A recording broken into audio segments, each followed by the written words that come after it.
Salam sejahtera saudara sekalian, berjumpa dengan saya Bong Sanbun dalam acara podcast Kopastif, Kongko Pastoral Inspiratif. Tema kita kali ini adalah damai sejahtera. Nah, kita akan membahas apa itu damai sejahtera, bagaimana kita bisa mengalami damai sejahtera dalam hidup kita. Teman kongko saya adalah Ibu Grace Emilia. Selamat berjumpa, Bu. Selamat berjumpa juga. Silakan, mungkin Ibu bisa memperkenalkan diri sedikit. Iya, saya Grace Emilia. Sehari-hari saya sekarang bertugas di kelompok kerja di Pokja Formasi Spiritual di GI Hok Im Tong.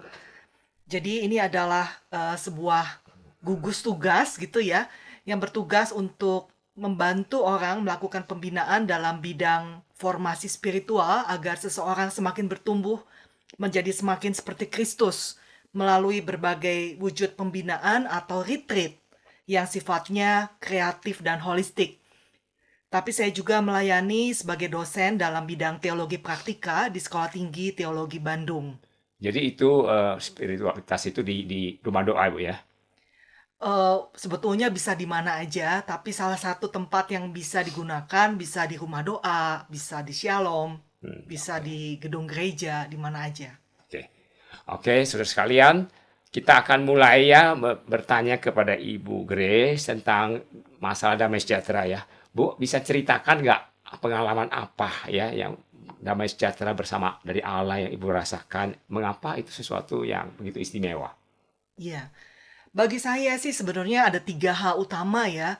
Saya itu bisa mengalami damai sejahtera kalau saya menghidupi anugerah iman bahwa saya diampuni sepenuhnya oleh Tuhan dan bahwa saya merasa diterima di hadiratnya karena saya diampuni.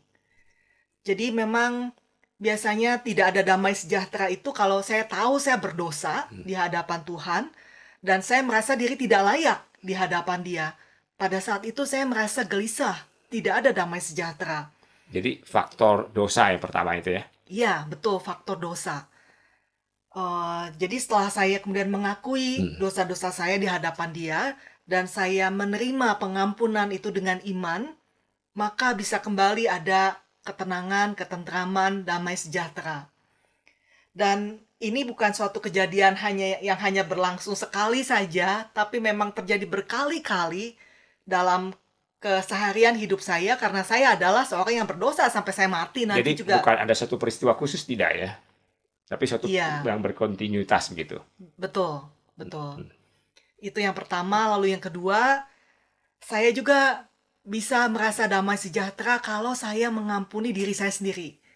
Sebab saya menemukan bahwa kadang saya tidak mengampuni diri sendiri. Saya bisa marah pada diri sendiri melebihi Tuhan. Mungkin Tuhan sudah mengampuni saya, tapi saya yang kemudian marah terus pada diri saya sendiri. Jadi saya perlu belajar untuk mengasihani diri saya sendiri juga. Dan yang Itu ada perasaan begitu Ibu bisa mengampuni diri, itu ada perasaan damai sejahtera gitu ya, terasa begitu ya. iya, jadi saya beriman bahwa Tuhan sudah mengampuni, tapi saya juga belajar untuk forgive myself. Ya. Lalu yang ketiga, biasanya juga ini berhubungan dengan saya belajar untuk mengampuni orang lain. Karena kadang saya menemukan bahwa proses untuk mengampuni orang lain ini kadang tidak terjadi dalam sekejap mata.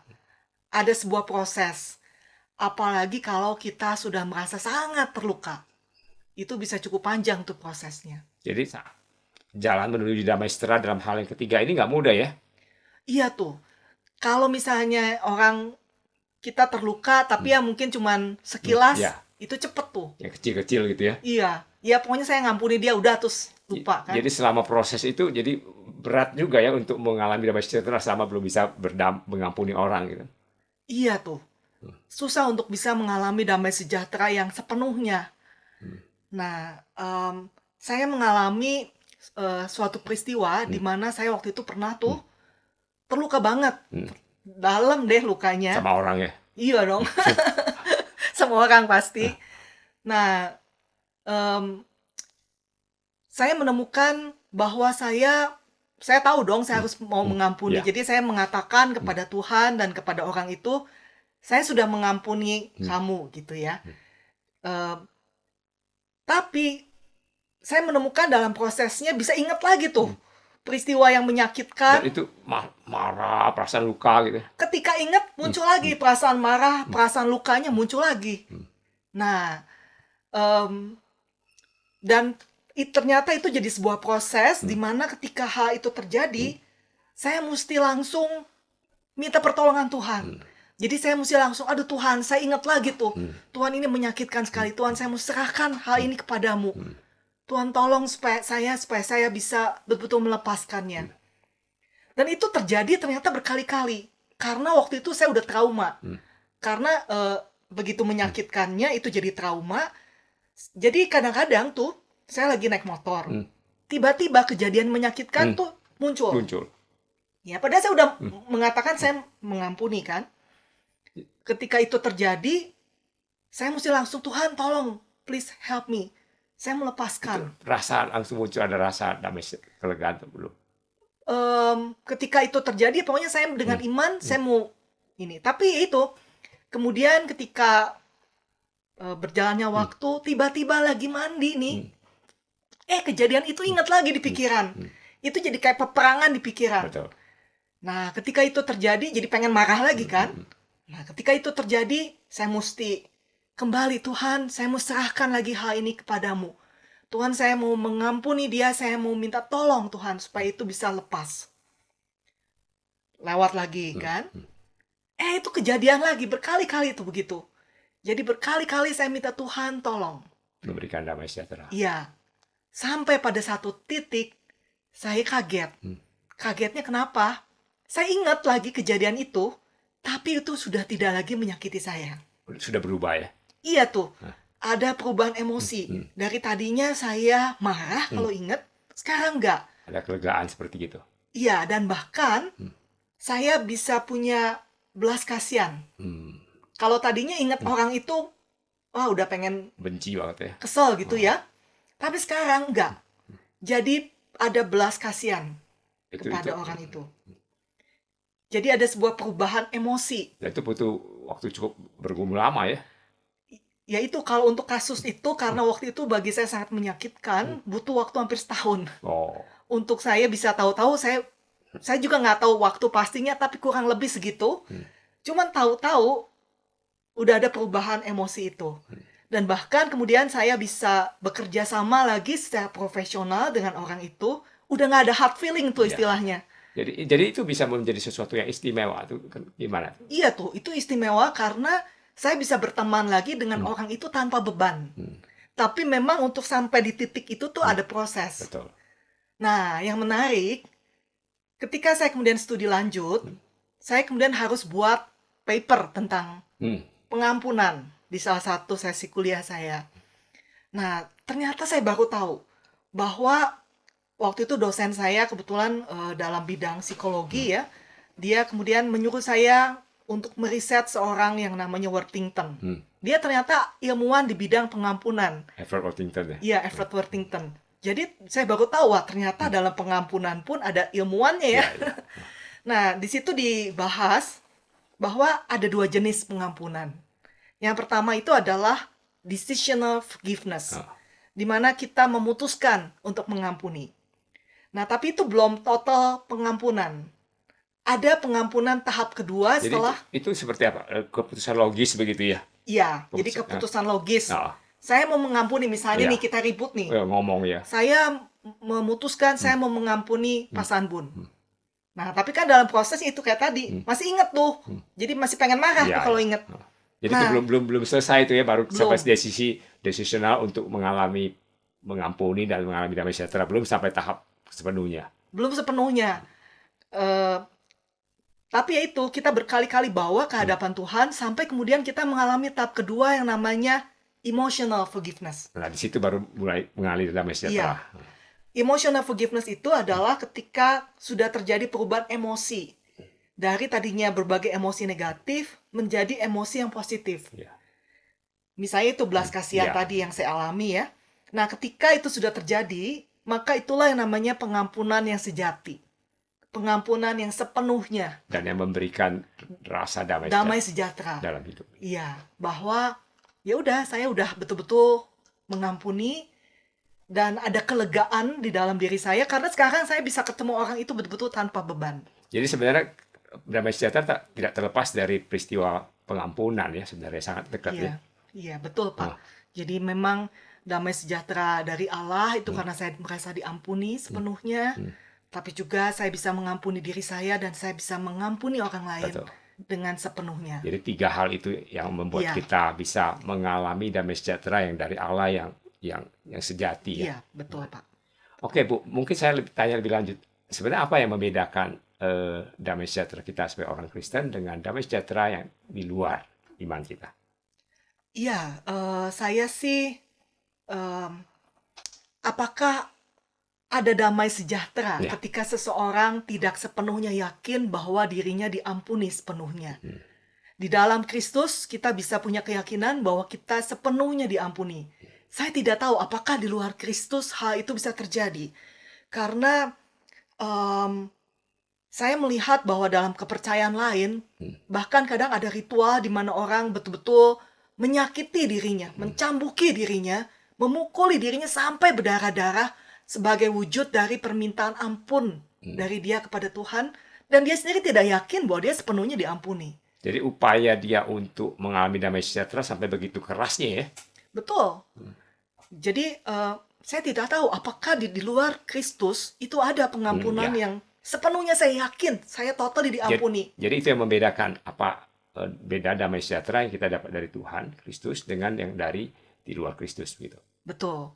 Dan pada dasarnya setiap orang itu perlu untuk bisa merasa diampuni. Itu kebutuhan manusia. Betul.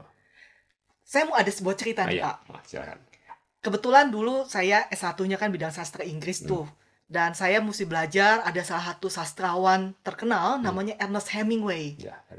Nah, dia ini dalam salah satu cerita fiksinya, dia cerita tentang ada seorang ayah di Spanyol. Dia ini memutuskan untuk mengampuni anaknya dan juga memutuskan untuk melakukan rekonsiliasi dengan anaknya ini. Nah, tapi dia nggak tahu anaknya kemana karena mereka ribut, anaknya akhirnya meninggalkan rumah dan pergi ke kota Madrid, sebuah kota besar di Spanyol. Dan ayahnya nggak tahu mesti cari anaknya itu di mana.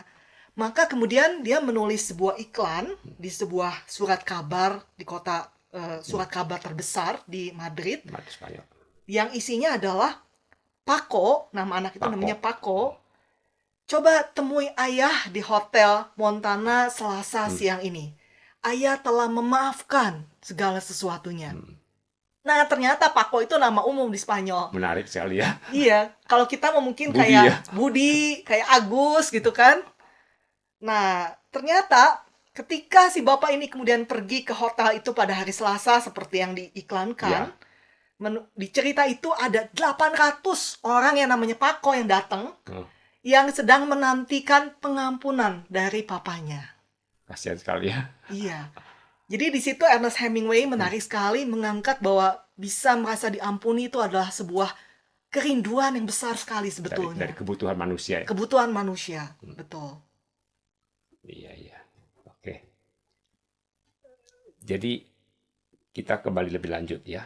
Kita sebagai orang Kristen nih, bagaimana kita bisa mendapatkan damai sejahtera di dalam kehidupan kita yang sekarang ini nggak mudah ya, banyak baik dari orang lain kita menghadapi masalah, dari lingkungan kita, pandemi seperti ini. Ya, mungkin kita bisa dapatkan prinsip-prinsip apa yang bisa menolong kita untuk mengalami damai sejahtera. Iya. Yang pertama saya yakin yaitu karena dasarnya kita nggak ada damai itu karena kita tahu bahwa kita berdosa.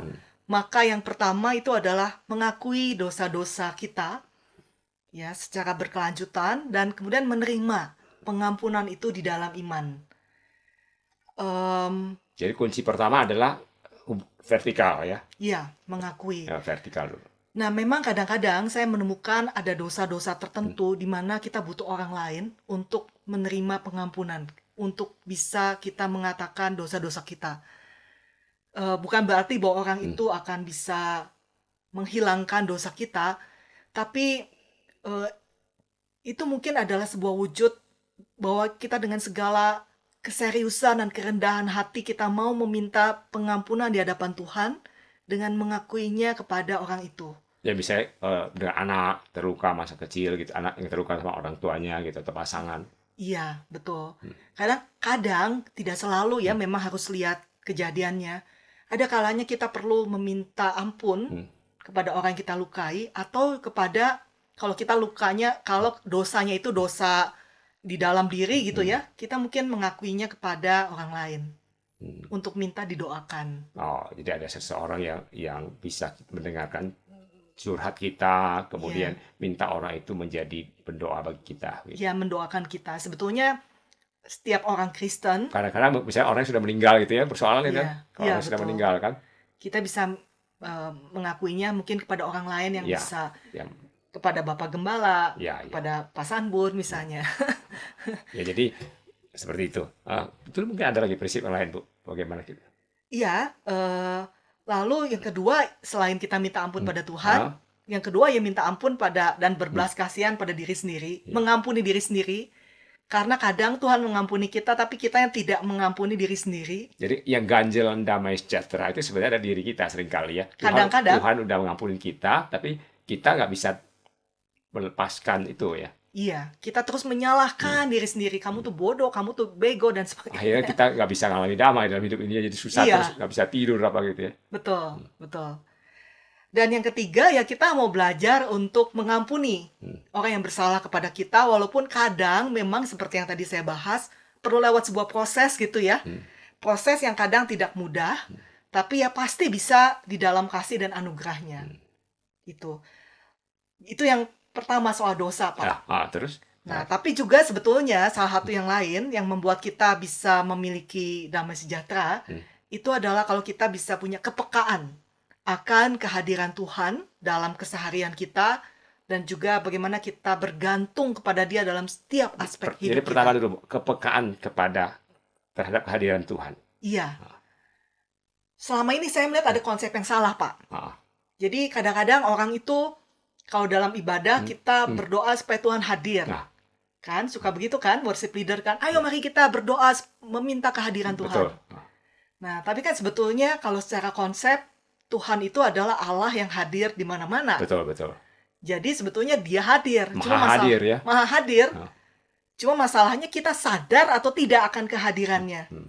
Jadi bagi saya yang penting itu bagaimana kita melatih kepekaan akan kehadiran Dia di tempat ini misalnya. Yeah. Itu yang perlu dilatih dalam sebuah proses disiplin rohani untuk melatih kepekaan akan kehadiran Tuhan. Itu juga bisa membantu untuk kita punya damai sejahtera karena kita merasa melekat, kita merasa connected dengan Dia yang mengasihi kita. Gitu, Pak. Jadi kepekaan kita terhadap kehadiran Tuhan di dalam setiap sudut kehidupan kita, setiap waktu kehidupan kita. Iya, betul, Pak. Nah, ini saya juga masih terus belajar, masih di tahap awal sekali. Tapi saya belajar, Pak, ada dari seorang tokoh, Pak. Nah, tokoh ini dia ini sebetulnya bukan seorang yang teolog yang besar, dapat pengaruh, enggak, Pak. Dia ini seorang tukang masak, Pak. Oh, tukang masak biarawan itu ya? Iya, saya belajar dari dia terutama. Jadi ada seorang tukang masak, dia tuh sebenarnya biarawan, ya hidupnya di abad ke-17 di Prancis, yang namanya Bruder Lawrence. Nah, pekerjaan sehari-harinya itu adalah jadi tukang masak di dapur. Jadi dia mesti nyuci piring dan masak. Nah, tapi yang menariknya, hidupnya si Bruder Lawrence ini sangat dipenuhi oleh kasih, sukacita, dan damai sejahtera Allah. Sampai banyak orang yang tertarik untuk belajar tentang hidupnya. Jadi dalam kesederhanaan sebagai tukang masak, tapi dia bisa memberikan suatu kesaksian tentang kehidupannya yang begitu luar biasa. Karena hidupnya itu ada, orang bisa merasakan ada auranya gitulah istilahnya. Aura sukacita, aura damai sejahtera dalam keseharian dia sebagai tukang masak. Nah, itu apa yang membuat istimewa? Nah, yaitu yang menariknya, dia itu bikin menulis diary apa ya, jurnal harian. Dari bagaimana dia bisa menjalani hidupnya. Nah, baru setelah dia meninggal, diary-nya itu, jurnalnya itu diterbitkan oleh kepala biara. Dan yang kemudian jadi buku, dan buku itu mempengaruhi selama berabad-abad berikutnya, mempengaruhi baik para tokoh Protestan maupun Katolik untuk belajar juga bagaimana bisa hidup di hadirat Allah. Nah, kalau Coram Deo itu ya. iya betul. Nah, itu istimewanya apa yang diceritakan bocoran dari jurnal itu? Ya, yaitu dia itu si Bruder Lawrence itu dia mengembangkan percakapan dengan Allah sejak dia mulai bangun tidur, terus sampai waktu dia kerja, sampai dia mau Tidur lagi. dia terus berusaha sambil dia kerja, sambil dia connected dengan Tuhan, dia bercakap-cakap dengan Jadi Tuhan. tidak ada saat di mana Tuhan kosong gitu ya. Iya, betul. Nah, bahkan ada sebuah buku anak-anak nih dari tentang Bruder Lawrence yang menarik. Di buku itu diceritakan bahwa para biarawan kan mereka mesti jam tertentu itu berdoa di chapel kan. Betul. Nah, di buku itu diceritakan Bruder Lawrence itu sambil ketawa-ketawa terus dia ngomong sama Tuhan. Tuhan, ini saya nggak, orang-orang bilang kita mesti berdoa di tempat di chapel ini. Jam ini gitu Iya. ya. Tapi kan sebetulnya Tuhan, kita udah ngobrol dari tadi kan. Nggak cuma, saya nggak mau rugi Tuhan, cuma ngobrol sekarang di chapel. Betul. Saya udah ngobrol Sepanjang denganmu hari ya. dari tadi juga udah. Jadi kita ketawa-ketawa aja ya Tuhan. Tentu aja dia melakukannya di dalam hati. Karena biarawan di tempat itu mereka menerapkan kesunyian. Silence.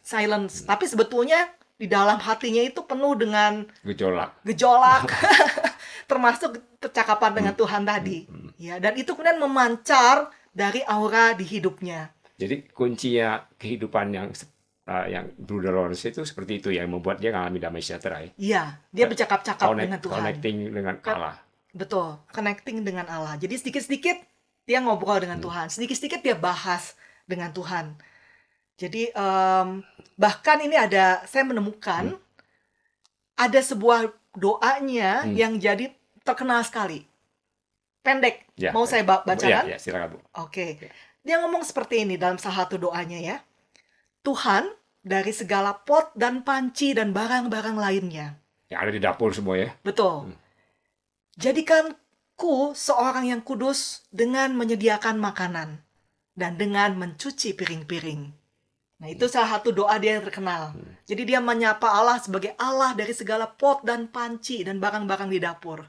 Jadi dalam keseharian pun dia berjumpa dengan Allah. Betul. Menarik sekali ya. Iya, bahkan tadinya dalam salah satu buku yang saya baca itu ya, dia itu sebetulnya awalnya nggak suka tugas cuci piring. Kalau masak dia seneng tuh, tapi dia nggak suka cuci piring. Makanya dia doanya gitu ya. Nah, waktu itu dia punya, kemudian waktu dia kepaksa mesti cuci piring, tiba-tiba Tuhan ingatkan dia, mencuci itu adalah pekerjaanku, mencuci dosamu. Nah, jadi ketika kamu cuci piring, kamu merefleksikan pekerjaanku, mencuci kesalahan. Nah, sejak saat itu dia jadi senang cuci piring. Karena sambil dia cuci piring, dia ingat, ini juga adalah pekerjaan Tuhanku yang kulakukan. Tuhan itu membersihkan dosa-dosaku. Jadi dia bisa mengaitkan itu. Betul. Luar biasa ya. Dia mengaitkan pekerjaan membersihkan piring itu dengan Tuhan, pekerjaan Tuhan membersihkan dosa dan memberinya damai sejahtera. Yang terakhir Bu, bagaimana pendapat saran Ibu membangun pribadi yang punya damai sejahtera ya dari kehidupan kita hari lepas hari, jadi bisa pribadi yang damai sejahtera. Caranya ya, langkah praktisnya yaitu dengan membangun percakapan dengan Tuhan di dalam connected ya. Iya, connected, tapi juga membangun orientasi batin di mana kita itu orientasinya adalah pada Tuhan. Dan salah satu caranya itu adalah selain cakap-cakap tadi, itu adalah dengan melakukan, Rasul Paulus kan mengatakan di 1 Tesalonika 5 ayat 17 untuk tetaplah berdoa. Kan? Nah, jadi bagaimana kita bisa tetaplah berdoa, padahal kita kan kadang mesti fokus kayak sekarang. Kita mesti fokus kan. Makanya tetap bisa berdoa dalam segala keadaan gitu. Orang kita bekerja, aktivitas gitu ya. Nah, itu ada menerapkan yang namanya doa-doa pendek yang umumnya dikenal sebagai doa nafas. Breath prayer. Doa tarikan napas ya. Iya. Jadi ini adalah doa pendek yang kata-katanya bisa apapun. Pasti Bapak juga sering gitu ya. Misalnya, Tuhan tolong saya. Tuhan, aku mengasihimu. Itu adalah doa pendek. Jadi salah satu cara untuk kita connected itu dengan begitu kita ingat, kita naikkan sebuah doa pendek yang kata-katanya kita pilih sendiri. Jadi nggak usah pikirin doa tuh harus dari panjang gitu ya, tutup No, mata gitu ya, nggak. no. Sambil kita nyetir, Hmm, sambil kita masak, hmm, kita bisa itu. Atau ini ada sebuah doa klasik, hmm. doa nafas klasik yang terkenal di sepanjang zaman, itu namanya doa Yesus, the Jesus Prayer. Bukan Nah, Yesus yang ngajarin sebenarnya ya. bukan, Ah, bukan. Ini adalah sebuah doa yang jadi doa klasik dari tradisi gereja Ortodoks. Tapi kan kita bisa belajar dari dari berbagai gereja. berbagai gereja supaya kita punya kekayaan kan. Nah, isinya tuh pendek sekali. Yaitu seperti ini. Eh, Tuhan Yesus Kristus, Anak Allah, kasihanilah aku pendosa ini. Jadi bisa 2 kali tarikan napas ya. Bisa, atau kalau versi singkatnya ya, Tuhan Yesus Kristus, kasihanilah aku. Iya. Kalau bahasa Inggrisnya kan, Lord Jesus Christ, Son of God, have mercy on me, a sinner. Iya. Kalau versi pendeknya, Lord Jesus Christ, have mercy on me. Iya. Ya. Jadi setarikan napas, 2 tarikan napas Betul. bisa ya. Sambil tarik nafas kita, Tuhan Yesus Kristus, sambil kita mengeluarkan nafas, kasihanilah aku. Nggak usah tutup mata, lipat tangan gitu Nggak ya. usah, Sesimpel nggak usah. itu ya sebenarnya ya. Betul. Jadi ini adalah sebuah doa yang sangat kristosentris, berpusat pada Kristus, dan yang mengakui keberdosaan kita. Iya, iya. Oke, Bu. Nah, itu salah satunya ya. Ada lagi kan? Yang lain? Yang lain memang kita juga perlu mengenali kecenderungan kepribadian kita, Pak. Oh, kepribadian kita tuh berkorelasi ya dengan itu ya. Berkorelasi karena kadang di dalam kepribadian kita itu, kita ada dosa-dosa yang udah jadi kebiasaan, tapi sudah tidak kita sadari lagi, dan itu berbeda-beda sesuai kecenderungan kepribadian kita. Makanya ada satu buku karangan Michael Mankis yang berjudul Signature Sins. Jadi dosa-dosa yang seperti tanda tangan kan Ya. unik kan? Wah, Di yang versi bahasa Indonesia, gambar depannya itu gambar ini loh Pak. fingerprint, Fingerprint. sidik jari. Sidik jari karena unik. Nah, jadi di situ dijelaskan bahwa sebenarnya dosa kita tuh bisa ditebak sebetulnya. Karena unik kecenderungannya tuh ada. Ada kaitan dengan kepribadian orang ya. Sesuai kepribadian. Misalnya ini ada seorang tokoh publik, saya tidak sebutkan namanya nih, tapi tokoh publik. Dia terkenal tukang marah-marah, Pak. Jadi bisa nggak tertahan. Jadi dosanya dia tuh di area itu tuh. Bolak-balik di situ terus ya. Bolak-balik di situ terus. Tapi pasti dia itu tidak akan mencuri. Karena bukan di situ masalahnya. Kecenderungan dia bukan di situ, tapi dia tetap dosanya di situ. Iya, iya. Nah, itu ada bagaimana kita bisa mengenali diri. Iya, ada. Itu memang mungkin Pak Sanbun juga pernah ya membawakan kita pakai Enneagram, Pak. Iya, ada salah satu metode ya. Ya, metodenya. Jadi bagaimana kita bisa mendiagnosa kecenderungan kepribadian kita, termasuk dosa-dosa tersembunyi kita. Kecondongan kita ya. Ya, yang kadang-kadang kita sudah tidak sadari ya. Jadi memang Seperti udah tertanam innate gitu di dalam alam bawah sadar. betul. Jadi memang setiap kita itu bisa tertawan oleh yang namanya pola kebiasaan pikiran, perasaan, dan tindakan yang sudah kita tidak sadari atau dianggap tidak mungkin berubah lagi. Ya. Nah, dalam tipologi kepribadian ini, Enneagram itu. ya, itu ada 9 kecenderungan kepribadian. Ya. Dan setiap tipe itu ada satu penulis menyatakan bahwa itu sebetulnya merefleksikan kepribadian Allah, karakter Allah, ya. Lebih ke karakter. Nah, tapi karena kita juga manusia berdosa, di setiap kecenderungan itu juga ada kecenderungan keberdosaan. Jadi ada positif, ada negatif. Ya, ada yang harusnya sesuai gambar Allah sebagai imago Dei itu apa, tapi juga ada yang jadi dosanya itu apa gitu. Nah, itu kadang Jadi kita nggak sadar. yang idealnya, yang bagusnya, terus ada kecenderungan ke bawahnya, ke jeleknya gitu. Iya. Di dalam setiap ada wingnya ya. Iya, dalam setiap tipe itu ada seperti itu. Misalnya, itu kan ada 9 ya. Misalnya tipe pertama, itu adalah tipe yang sebetulnya mewakili kebaikan dan kebenaran Allah. Merefleksikan kebaikan, God's goodness and rightness. Nah, tapi tipe ini sebetulnya tipe yang cenderung berprinsip, bertanggung jawab, pekerja keras, menyeluruh, tapi juga perfeksionis.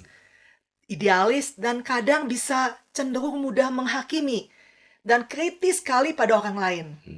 Nah, dia ini bisa dengan mudah melihat apa yang salah. Hmm. Bagus sekali kalau jadi ngelihat kerjaannya auditor ya, langsung kelihatan tuh. Menganalisis ini ya. Iya, betul. Nah, dan dia juga punya dorongan kuat untuk memperbaiki apa yang salah, untuk mereformasi. Bagus banget. Nah, tapi ketika itu tidak terjadi, kalau dia tidak aware, maka dosanya itu, dosa akarnya adalah kebencian. Hmm. Jadi dia bisa mudah untuk marah dalam kebencian. Karena ada rasa tidak puas gitu. Tidak puas, karena itu nggak benar dan itu Karena mesti itu concern diperbaiki. dia situ Betul, di situ, terus Betul. nggak puas dan muncul kebencian. Itu Betul. sisi negatifnya. betul. Dan dia itu nggak sadar lagi. Dan dia pikir semua orang itu begitu. Padahal semua orang lain belum tentu berpikir seperti dia. Betul. Gitu. Jadi kita mesti mengenali hal itu supaya kita bisa tahu, oh saya itu cenderung begitu. Ya. Dan kita nggak memaksakan cara kita, orang lain juga begitu. Jadi mengenali diri kita supaya kita bisa mengetahui sisi positif negatifnya dan kemudian bagaimana bisa berelasi begitu ya dengan orang. Iya, betul Pak. Seperti itu. Ya. Ini kalau mau dibahas soalnya bisa panjang lebar itu, sekali. betul. Mungkin kalau yang saudara-saudara yang berminat mungkin bisa mengikuti pembinaan-pembinaan yang lain yang diberikan oleh Ibu Grace maupun Pokja Spiritualitas ya. Iya. Sebagai penutup Bu ya, apa closing kata-kata yang sesuatu yang bisa sampaikan sehubungan dengan topik damai sejahtera ini? Iya. Ya saya memerlukan Tuhan di setiap detik dari hidup saya, karena tanpa Tuhan saya tidak akan bisa lepas dari dosa saya dan saya akan selalu hidup dalam kegelisahan. Saya perlu Tuhan dalam setiap detik hidup saya. Ya, kiranya itu jadi saudara punya pemikiran yang sama. Tanpa Tuhan kita nggak akan bisa mengalami damai sejahtera ya. Iya, betul. Ya, makasih Ibu Grace ya. Senang sekali saya bisa ngobrol, bisa dapat masukan yang luar biasa. Nah, saudara sekalian, demikian kongko kita hari ini ya. Nah, kita sudah mendengar bagaimana damai sejahtera itu bisa kita peroleh, bagaimana pentingnya kita mengalami pengampunan Allah, pengampunan diri sendiri dan juga orang lain. Nah, kiranya ini bisa jadi berkat bagi saudara sekalian ya. Sampai jumpa kita pada kongko-kongko di topik-topik berikutnya. Tuhan Yesus memberkati saudara.